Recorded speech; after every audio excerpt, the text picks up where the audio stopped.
Hello guys, स्वागत है आप सबका आपके अपने यूट्यूब चैनल एवीएस एजुकेशन पर। Education matters.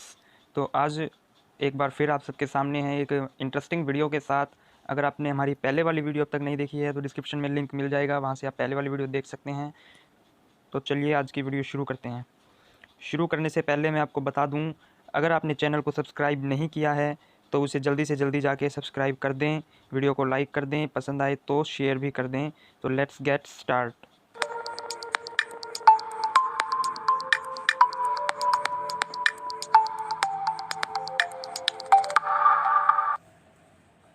आप सब लोग देख ही सकते हैं आज की हमारी वीडियो फिज़िक्स में डिवाइसेस में जनरेटर के ऊपर होने वाली है। जनरेटर के बारे में आप सब ने सुना होगा, अपने घर में या आसपास दुकान पे या बाज़ार में देखा भी होगा, लेकिन ये कैसे काम करता है, इसके पीछे की फ़िज़िक्स क्या है, उसके बारे में हम इस वीडियो में डिस्कस करने वाले हैं।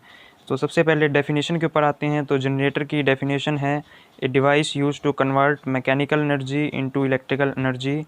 आसान भाषा में समझे तो जो मैकेनिकल एनर्जी है उसको इलेक्ट्रिकल एनर्जी में बदलने वाला डिवाइस क्या कहलाता है? जनरेटर कहलाता है। ये जनरेटर के कुछ बाहरी डिवाइस, जो जनरेटर की बाहरी कुछ तस्वीर हैं, दोनों ही डीसी जनरेटर की हैं। देखने में आपको किसी दूसरे डिवाइस जैसी भी लग सकती है, लेकिन अंदर से इसकी जो फिज़िक्स है उसके बारे में हम आप आगे बात करेंगे। तो चलिए आगे चलते हैं। सबसे पहले पता कर लेते हैं जनरेटर के टाइप्स कौन कौन से हैं। जनरेटर की डेफिनेशन के बारे में हम सब ने पता कर ही लिया है। मेन रूप से देखें तो +2 में जो सिलेबस में दिए हुए हैं, जनरेटर के दो टाइप्स दिए हुए हैं। एक तो है एसी जनरेटर, दूसरा है डीसी जनरेटर। दोनों ही जनरेटर हैं, दोनों ही यूज़फुल हैं, लेकिन एसी जनरेटर ज़्यादा यूज़फुल होता है क्योंकि जो घरों में हमारी वोल्टेज है वो एसी यूज़ करते हैं, और ये एसी जनरेटर हमें एसी वोल्टेज यानी अल्टरनेटिंग वोल्टेज ही प्रोवाइड करता है। तो एसी जनरेटर की डेफिनेशन पर आते हैं। In it magnitude of output current does not change but direction changes periodically. इसका क्या मतलब हुआ कि जो आउटपुट करंट आएगा या आउटपुट जो वोल्टेज जिसे हम कहते हैं, उसका जो मैग्नीट्यूड है, मतलब वो कितनी है, 5 वोल्ट, 10 वोल्ट, 20 वोल्ट जितनी है, वो चेंज नहीं होगी, लेकिन उसकी जो डायरेक्शन है वो पीरियोडिकली, मतलब एक निर्धारित समय के बाद चेंज होती रहेगी। इसकी अगर ग्राफ की बात करें हम, तो टाइम के साथ जो है ईएमएफ का ग्राफ अगर देखें तो ये टाइम है, ये ईएमएफ है, तो इसका ग्राफ कुछ इस तरह से दिखता है। ये इसकी एक साइकिल है, यानी ईएमएफ अपनी मैक्सिमम वैल्यू, एक डायरेक्शन में मैक्सिमम वैल्यू, फिर दूसरी डायरेक्शन में मैक्सिमम वैल्यू, उसके बीच में फ्लक्चुएट करता रहता है, इस तरह जाता है। वहीं अगर डीसी जनरेटर की बात करें तो इसमें मैग्नीट्यूड और डायरेक्शन दोनों कांस्टेंट रहती है। इसमें ईएमएफ का अगर हम ग्राफ देखें तो टाइम के साथ कांस्टेंट चलता है, यानी वो उसकी कुछ एक वैल्यू होती है जिस वैल्यू का वो जनरेटर है, तो वही वैल्यू ईएमएफ की रहेगी, चाहे हम t=0 सेकंड पे देखें, t=t सेकंड पे देखें, या कभी भी हम अगर देखें तो उसकी वो वैल्यू है वो वही रहेगी, जबकि यहाँ पर अलग अलग टाइम पर उसकी वैल्यू अलग अलग मिलेगी। यही बेसिक डिफरेंस होता है इन दोनों जनरेटर के अंदर। एसी जनरेटर को हम डिटेल से पढ़ने वाले हैं। ये एसी जनरेटर का जो है इनसाइड व्यू दे रखा है। वैसे बेसिकली ये एक मल्टी फेज जनरेटर है। जैसा आपने बुक में देखा होगा, बुक में बस एक कोयल बना रखी होती है, साइड में मैग्नेट्स होते हैं। अगर आपने नहीं देखा है तो फटाफट जाके देखिए। यहाँ पे वो एक कोयल वाला ये है, ये दूसरा फेज़ है, ये तीसरा, ये चौथा, ये पाँचवा, ये छठा। जो आमतौर पर जनरेटर हमारे यूज़ होते हैं वो मल्टी फेज़ होते हैं, 6 फेज़, कई में ज़्यादा भी होते हैं, और कोयल जो है वो कई बार लपेटे जाती है उस पर इंसुलेटिंग मटेरियल पे, जिससे मेरी जो वोल्टेज है ज़्यादा से ज़्यादा हमको मिल सके। ये इनसाइड कटआउट इमेज है इसकी। आप जैसे ग्राफ देख सकते हैं, हम पहले भी बात कर चुके हैं उसके। ये अलग अलग फेज़ का ग्राफ अलग अलग दिखाया हुआ है। आगे चलते हैं। एक्सप्लेनेशन में अगर हम बात करें एसी जनरेटर की, तो एक्सप्लेनेशन में हमारी ये 4-5 चीज़ें मेन होती हैं। सबसे पहले तो डेफिनेशन आती है। जैसा आप क्वेश्चन के रूप में अगर इसको लिखेंगे तो सबसे पहले डेफिनेशन लिखेंगे। डेफिनेशन हम पहले बात कर चुके हैं एसी जनरेटर की डेफिनेशन के बारे में। उसके बाद आप लिखेंगे प्रिंसिपल, फिर कंस्ट्रक्शन, फिर वर्किंग, फिर यूजेस, और उसके बाद कोई ड्रॉबैक्स अगर आपको याद है तो ड्रॉबैक्स लिख सकते हैं, वैसे कोई ज़्यादा इंपॉर्टेंट होती भी नहीं है। तो प्रिंसिपल में हम बात करें किस प्रिंसिपल के ऊपर ये बेस्ड होता है, तो ये बेस्ड होता है principle of EMI, electromagnetic induction के ऊपर ये बेस्ड होता है, या फेराडेज लॉ भी कह सकते हैं जिसको, Faraday's law of electromagnetic induction. वो क्या कहता है कि ईएमएफ होता है माइनस डी फाई बी, यानी मैग्नेटिक फ्लक्स अपॉन dt। ये होता है इलेक्ट्रोमैग्नेटिक इंडक्शन का लॉ। थ्योरी में अगर हम बात करें इसकी, तो जब भी मैग्नेटिक फ्लक्स चेंज होगा तो ईएमएफ इंड्यूस होगा। किस में चेंज होगा? किसी कॉइल में चेंज हो सकता है, किसी मटेरियल में चेंज हो सकता है। तो उस टाइम एक फ्लक्स अगर चेंज होगा तो ईएमएफ इंड्यूस होगा। इंड्यूस मतलब कुछ समय के लिए ईएमएफ आएगा। जब तक मैग्नेटिक फ्लक्स चेंज होता रहेगा तब तक ईएमएफ इंड्यूस होता रहेगा। अब जैसे ही मैग्नेटिक फ्लक्स चेंज होना बंद हो गया, ईएमएफ भी बंद हो गया। फ्लक्स चेंज कैसे कैसे हो सकता है? कॉइल को हम रोटेट कर सकते हैं। रोटेट करने से क्या होगा? मैग्नेटिक फील्ड है वो चेंज होगी, वैसे चेंज हो सकता है।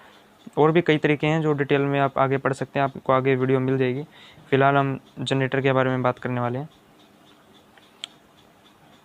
या जनरेटर के बारे में बात कर रहे हैं। आगे इसकी कंस्ट्रक्शन के ऊपर अगर हम बात करें तो किन किन चीज़ों से मिलकर ये बना होता है। सबसे पहले इसके अंदर आते हैं फील्ड मैग्नेट्स। ये जो N और S लिख रखा है ये फील्ड मैग्नेट्स है। ये नॉर्थ पोल दर्शाता है, ये साउथ पोल दर्शाता है।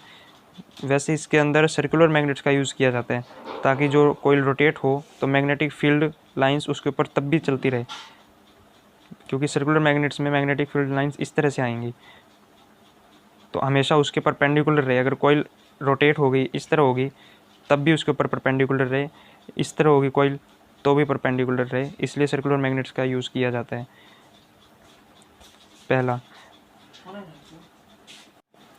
दूसरी चीज़ की अगर बात करें तो वो होती है कोइल। कोइल कैसी?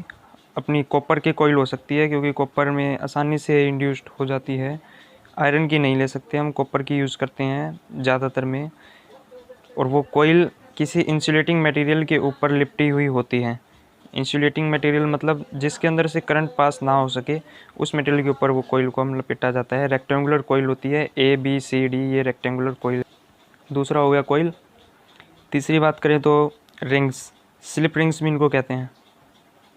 ये दो रिंग इसके अंदर यूज़ की जाती है। ब्रशेज़, ये B1 और B2, ये जो यहाँ पे देख सकते हो आप B1 B2 ये ब्रशेज़ हैं। इन ब्रश का काम होता है जो कनेक्टिंग वायर है उसको रिंग के साथ कनेक्ट रखना। इसके अंदर स्प्रिंग लगे होते हैं ब्रशेज़ के पास। ब्रश के बिल्कुल जस्ट पीछे स्प्रिंग भी होता है, वो यहाँ पे मेंशन नहीं किया गया है, आप मेंशन कर सकते हैं। ब्रश के साथ साथ यहाँ पे स्प्रिंग भी होते हैं। स्प्रिंग का काम यही होता है कि वो ब्रश को इनके रिंग के साथ कनेक्ट करे, और ये ब्रश पीछे वायर के साथ जो सर्किट है उसमें कनेक्टेड होती है। तो मेन रूप से इसके अंदर देखें तो हम ये 4 पार्ट होते हैं। इसके बाद आप आगे की चीज़ें जैसे एक ये रेजिस्टेंस है, ये सर्किट है, यहाँ पे कोई एमीटर या वोल्ट मीटर भी लगा सकते हैं। ये एक्सिस ऑफ रोटेशन है, ये भी आप मेंशन कर सकते हैं। लेकिन ये 4 पार्ट भी मेन थे जो आपको बताएं कौन कौन से। Magnets, coil, slip rings, brushes. हम बात कर रहे हैं वर्किंग की कि ये वर्क कैसे करता है। मेन रूप से अगर हम देखें तो जब आर्मेचर कोइल जो है ये ABCD, इसको जब घुमाया जाता है अपने एक्सिस पर एंटी क्लॉकवाइज या क्लॉकवाइज किसी भी डायरेक्शन में घुमा सकते हैं, तो उसके घूमने से होगा क्या? मैग्नेटिक फील्ड लाइंस जो है वो डिस्टर्ब होंगी इस कोइल के ऊपर, जिससे क्या है फ्लक्स चेंज होगा। फ्लक्स चेंज होगा तो EMI के लॉ के अनुसार EMF इंड्यूस्ड होगा। उस EMF की डायरेक्शन जो होगी वो फेराडेज राइट हैंड रूल से हम दे सकते हैं। फेराडेज राइट हैंड रूल क्या होता है आगे देखते हैं। फेराडे राइट हैंड रूल क्या होता है? फेराडेज राइट हैंड रूल के अनुसार सबसे पहले हम ये बना लेते हैं राइट हैंड रूल। ये हमारी फर्स्ट फिंगर है, ये बड़ी वाली फिंगर है, ये फर्स्ट फिंगर है, और ये थंब है, ये बाद में और फिंगर्स हैं, ये हमारा हैंड है। ठीक है। तो अगर इसको हम मैग्नेटिक फील्ड की डायरेक्शन माने, इसको करंट की या EMF की डायरेक्शन माने, और इसको माने फोर्स की डायरेक्शन। फोर्स की कह सकते हैं हमारे इस केस में, या मूवमेंट की डायरेक्शन है, मूवमेंट की। ये थंब है, ये सेकंड फिंगर है, और ये फर्स्ट फिंगर है। ये वाली मिडल फिंगर, ये फर्स्ट फिंगर, ये थंब फर्स्ट फिंगर, ये सेकंड फिंगर। तो अगर हमें इन तीनों में से किसी 2 की भी अगर चीज़ डायरेक्शंस पता है तो तीसरी की हम निकाल सकते हैं। जैसे इस केस में हमारे पास मूवमेंट की डायरेक्शन है, मैग्नेटिक फील्ड की डायरेक्शन है, तो करंट या जो EMF इंड्यूस होगा उसकी डायरेक्शन हम निकाल सकते हैं। मान लेते हैं हम जो कोइल थी हमारी उसको हम इस डायरेक्शन में घुमाते हैं एंटी क्लॉकवाइज। ये AB कोइल थी, ये वाला हिस्सा अंदर जाएगा, ये हिस्सा बाहर आएगा। यहाँ नॉर्थ है, यहाँ साउथ है, तो मैग्नेटिक फील्ड की डायरेक्शन तो ये हो गई, मैग्नेटिक फील्ड की डायरेक्शन ये। उसके बाद हम देखते हैं मूवमेंट की डायरेक्शन कहाँ है। मूवमेंट की डायरेक्शन है अंदर की तरफ, तो हाथ घुमा लेते हैं, अंगूठा अपना फ़ोन की स्क्रीन के अंदर जाएगा। मैग्नेटिक फील्ड की जो डायरेक्शन है वो दाएं से बाएं जाएगी। तो अब हम देख सकते हैं जो हमारी फर्स्ट फिंगर है वो नीचे की तरफ है, नीचे की तरफ मतलब ईएमएफ या जो करंट की डायरेक्शन है वो इसमें नीचे की तरफ आएगी। कब? जब हमारा जो ए बी पार्ट है वो अंदर की तरफ जाएगा। समझे?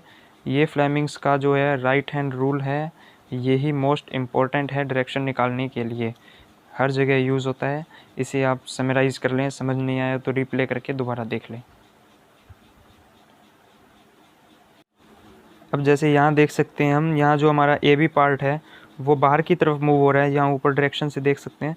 अगर वो ए बी पार्ट जो है हमारा बाहर की तरफ मूव हो रहा है, यानी जो फोर्स की डायरेक्शन है वो बाहर है, और जो मैग्नेटिक फील्ड की डायरेक्शन है वो इस तरफ है, इस तरफ मैग्नेटिक फील्ड की डायरेक्शन यानी मिडिल फिंगर हमारी दाएं से बाएं जाएगी, और जो फोर्स है वो हमारा बाहर की तरफ लग रहा है, यानी थंब हमारा परपेंडिकुलर ऑफ द स्क्रीन ऐसे लगेगा। तो हमारी जो फर्स्ट फिंगर है, जो फर्स्ट फिंगर हमारी है वो ऊपर की तरफ इशारा करेगी, यानी कि जो करंट है या ईएमएफ है वो ऊपर की तरफ आएगी, जैसा इस एरो में दिखाया गया।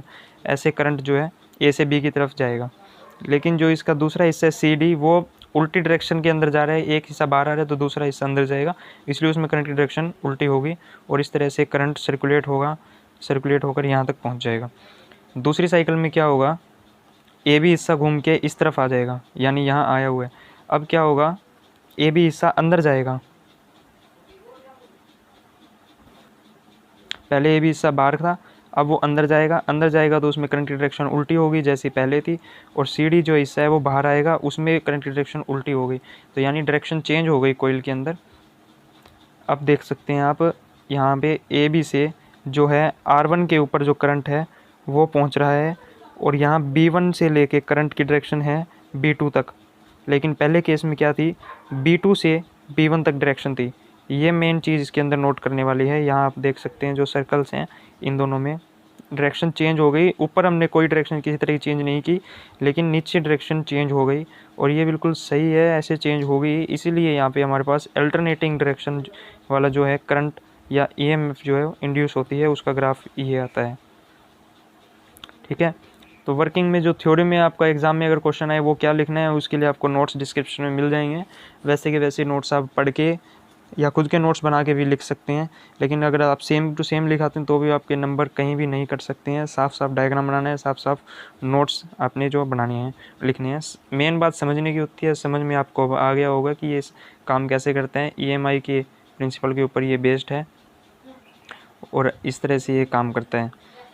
यहाँ पे जो है रेजिस्टेंस की बजाय हम एमीटर या वोल्ट मीटर लगा सकते हैं, वोल्ट मीटर लगा सकते हैं, देख सकते हैं कि किस तरफ डायरेक्शन जा रही है, या कोई बल्ब वगैरह लगा सकते हैं, वो भी हमारा यहाँ पे बल्ब जो है जल जाएगा, उससे हमें पता लग जाएगा ईएमएफ इंड्यूस हुआ है।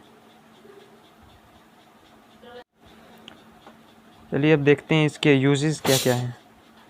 यूजेस जनरेटर के मेन रूप से जो है ईएमएफ ले के लिए होते हैं, यानी जब हमारे घर में या ऑफिस वगैरह में लाइट नहीं होती तो इलेक्ट्रिसिटी कंटिन्यू रखने के लिए हम इस जनरेटर का मेन तरीके से यूज़ करते हैं। सबसे बड़ा यूज़ इसका यही है। उसके बाद कमर्शियल यूज़ ही है, फैक्ट्रीज़ वगैरह में भी यूज़ होता है, हर जगह ऐसी इसका यूज़ ईएमएफ मेंटेन करने के लिए ही किया जाता है।